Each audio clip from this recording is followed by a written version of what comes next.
सच्चिदानंद सद्गुरु साईनाथ महाराज की जय। శ్రీ సాయి సచ్చరిత 34వ అధ్యాయం. శ్రీ గణేశాయ నమః. శ్రీ సరస్వత్యై నమః. శ్రీ గురుభ్యో నమః. శ్రీ కులదేవతాయై నమః. శ్రీ సీతారామచంద్రాభ్యాం నమః. శ్రీ సద్గురు సాయినాథాయ నమః. గత అధ్యాయంలో విభూది మహిమ యథార్థంగా చెప్పబడింది. ఈ అధ్యాయంలో కూడా విభూది యొక్క గుణాలను, లక్షణాలను వర్ణిస్తాను. వెనుకటి అదే కథా వృత్తాంతాన్ని, అదే విభూది వైభవాన్ని ఇప్పుడు శ్రోతలు తమ సుఖ సంతోషాల కొరకు ఏకాగ్ర మనసులతో వినండి. ఎముకలలోని రణంతో దుర్భరమైన రోగం ఏ ఉపాయాలతోనూ తొలగకపోతే సాయిబాబా తమ చేతితో విభూదిని అద్దగా బాధ నిర్మూలనమైంది. ఇటువంటి విభూది కథలు అనేకం. శ్రోతలకు మచ్చుక ఒకటి చెబుతాను. ఇది అనుభవపూర్వకమైనది కనుక వింటే అద్భుతంగా ఉంటుంది.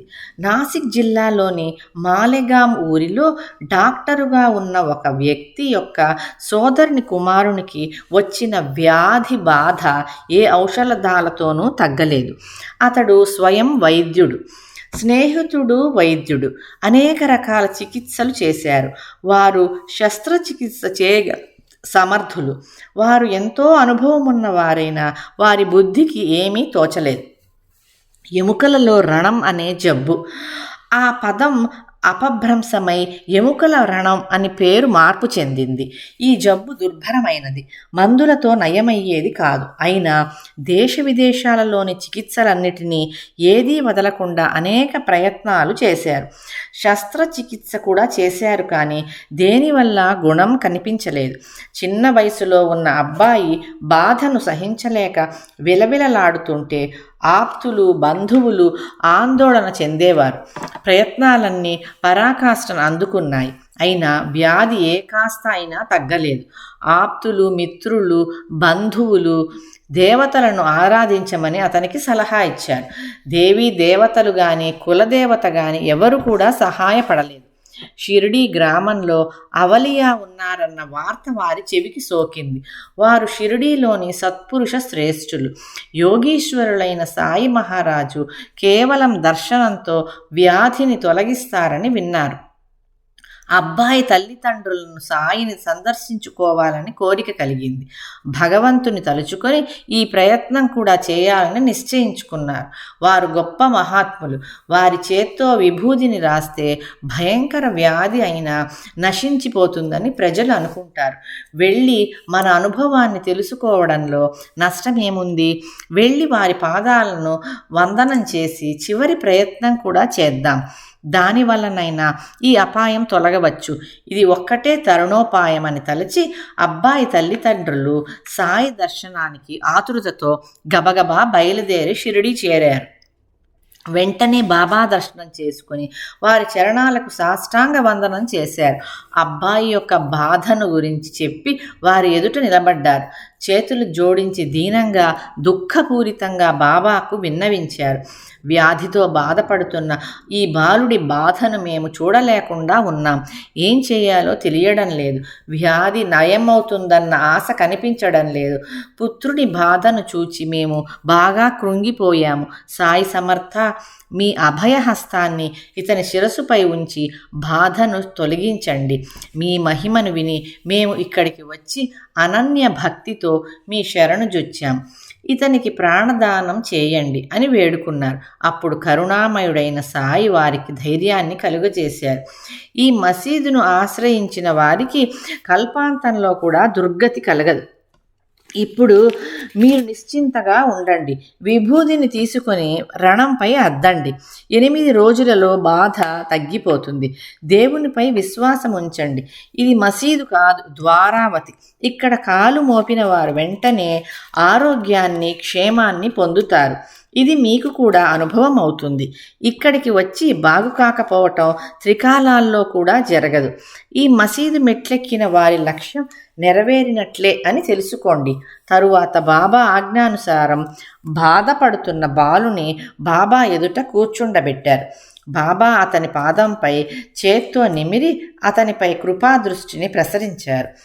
అది కేవలం శారీరకమైన బాధ, మానసిక వ్యధ అయినా లేక దైవయోగం వలన వచ్చిన బాధ అయినా సరే బాబా దర్శనంతో వచనామృతాన్ని సేవిస్తే రోగికి పరమ సుఖం కలుగుతుంది. ఆ తరువాత వారు షిరిడీలో 4 రోజుల వరకు ఉన్నారు. వ్యాధి నయమవడంతో వారికి సాయి చరణాలయందు విశ్వాసం కూడా కుదిరింది. అప్పుడు ఆ ముగ్గురు బాబా యొక్క పూర్తి అనుమతితో మనసుల నిండా ఆనందంతో సంతృప్తిగా తమ ఊరికి తిరిగి వెళ్ళారు. ఇదేం చిన్న చమత్కారమా! విభూది లేపనం మరియు బాబా కృపా కటాక్ష వీక్షణం అపూర్వమైన ఈ ఉపచారాలతో ఎముకలలోని రణం మానింది.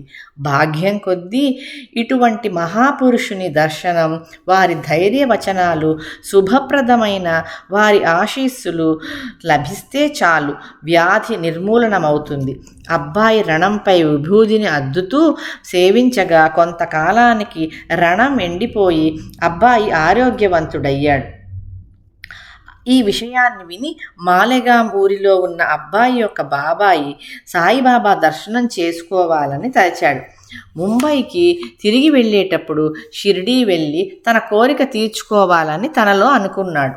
తరువాత ముంబైకి బయలుదేరగా మాలెగాంలోనూ మన్మాడ్లోనూ ఎవరో అతని మనసులో అనుమానాన్ని లేపారు. దానితో అతడు షిరిడీ వెళ్ళే తన నిశ్చయాన్ని మానుకున్నాడు. మంచి పనులలో ఇలాగే అవుతుంది. మొదట కుత్సిత బుద్ధి గలవారు అడ్డు తలుగుతారు. లోకుల మాటలను లెక్క చేయని వారే చివరకు సద్గతిని పొందుతారు. సత్పురుషుని దర్శనాభిలాషను అణిచివేసుకున్న ఆ వ్యక్తి నేరుగా ముంబైకి వెళ్ళిపోయాడు. సెలవును అలీబాగులో సుఖంగా గడపాలని అతని ఉద్దేశం. అలా నిశ్చయించుకున్నాక వరుసగా 3 రాత్రులు నిద్రలో ఇంకా నాపై అవిశ్వాసమా అన్న మాటలు వినిపించాయి. వరుసగా విన్న ఆ అశరీర వాణికి డాక్టర్ ఆశ్చర్యపోయాడు. ఆ మాటలు నిజం అనిపించాయి. అతడు షిరిడీ ప్రయాణానికి నిశ్చయించుకున్నాడు. కానీ ఒక రోగికి టైఫాయిడ్ జ్వరం ఉండటం వలన ఆ డాక్టర్ యొక్క చికిత్స అతనికి అవసరమైనందున ఆ రోగికి నయమైన వెంటనే షిరిడీ బయలుదేరాలని అనుకున్నాడు. కానీ ఆ జ్వరం చాలా తీవ్రంగా ఉండి ఎలాంటి చికిత్సకు గుణం కాలేదు. జ్వరం కాస్తైనా తగ్గలేదు. అందువలన ప్రయాణం వెంటనే కుదరలేదు. అప్పుడు అతని మనసులో, ఈరోజు రోగికి జ్వరం తగ్గితే నేను క్షణం ఆలస్యం చేయకుండా రేపు షిరిడీకి ప్రయాణం అవుతానని నిశ్చయించుకున్నాడు. అలా దృఢంగా సంకల్పించుకోగా 2-3 గంటలకే జ్వరం తగ్గింది. డాక్టరు సంకల్పం ఫలించి షిరిడీ బయలుదేరాడు. తను తలచినట్లుగా షిరిడీకి వెళ్ళి భక్తిగా బాబా పాదాలను వందనం చేశాడు.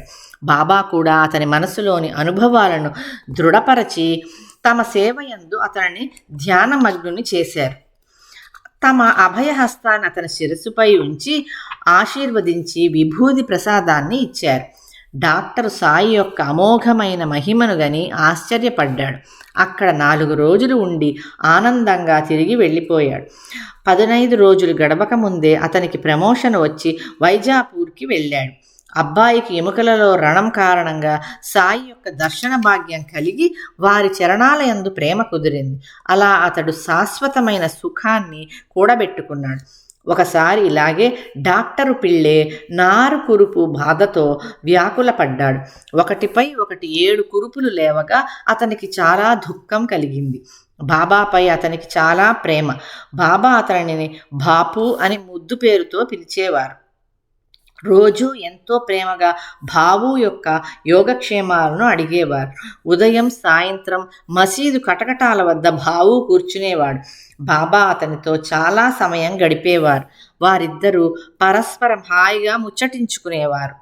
బాబా చిలుం పీల్చేటప్పుడు బావు ఉండాలి, బీడీ కాల్చేటప్పుడు బావు ఉండాలి, ఏ విషయమైనా నిర్ణయించేటప్పుడు బావు ఉండాలి. అతను దగ్గర లేకపోతే బాబాకు అసలు తోచేది కాదు. అలా ఉండేది అతని కథ. నారు కురుపు బాధను భరించలేక బావు అత్యంత నిరుత్సాహంతో దుఃఖంతో మంచం పట్టాడు. ఇటువంటి దారుణమైన పరిస్థితిలో కూడా నోరారా సాయి నామస్మరణ చేసేవాడు. ఈ బాధ ఇక చాలు బాబు, ఈ యాతన కంటే మరణం మేలు అని సాయికి శరణు వేడుకున్నాడు. నా ఈ శరీరం పైన ఈ రణాలు ఇంకా ఎంతకాలం? ఈ దుఃఖాన్ని అనుభవిస్తూ విసిగెత్తిపోయాను. ఈ బాధ సహించటానికి నాకిక శక్తి లేదు. పరిశుద్ధాచరణతో ప్రవర్తించే నాకు ఈ దుఃఖావస్థ ఎందుకు? నేనెన్నడూ దుష్కర్మలు చేయలేదే, నా తలపై ఈ పాపం ఎందుకు? బాబా, ఈ నారకురుపు బాధ మరణప్రాయంగా ఉంది. ఇంకా నేను ఈ బాధను భరించలేను. ఇంతకంటే చావు వచ్చినా పర్వాలేదు. ఈ బాధను తరువాతి జన్మలో అనుభవిస్తాను. ప్రారబ్ధ కర్మను ఎప్పుడూ తప్పించుకోలేం. దీనిని అనుభవించకుండా ఉంటే మరో దారి లేదు. దీనికోసం మరో జన్మ ఎత్తాలి. మందమతినైనా నాకిది తెలుసు. 10 జన్మలైనా సరే ఎత్తి సంతోషంగా నా ఈ కర్మను అనుభవిస్తాను. ఈ జన్మను ఇంతటితో చాలించేలా నన్ను అనుగ్రహించండి. ఈ జన్మలో జీవించినది చాలు. ఈ జీవితం నుండి నన్ను విముక్తుణ్ణి చేయండి. ఇక నాకు ఈ కష్టాలు వద్దు. ఇదే నేను మిమ్మల్ని వేడుకోవడం అని సాయికి కబురు పంపాడు. పిల్లే ప్రార్థనను విని సిద్ధపురుషులైన సాయి మహారాజు అంతఃకరణం కరిగిపోయి కరుణ ఉప్పొంగింది. వారు డాక్టరు పిల్లేను శాంతింపచేయడానికి కురిపించిన కరుణామృతాన్ని సేవించండి. భక్తుల కోరికలను తీర్చే కల్పద్రుమమైన బాబా పిల్లే యొక్క పరమ దుఃఖావస్థను గని అతని బాధను ఉపశమింపచేయటానికి ఉపాయం పన్నారు. శ్రీ సాయి సచ్చరిత్ర 34వ అధ్యాయం మొదటి భాగం సమాప్తం. శ్రీ సచ్చిదానంద సద్గురు సాయినాథ్ మహారాజ్ కీ జయ. శ్రీ సచ్చిదానంద సద్గురు సాయినాథ్ మహారాజ్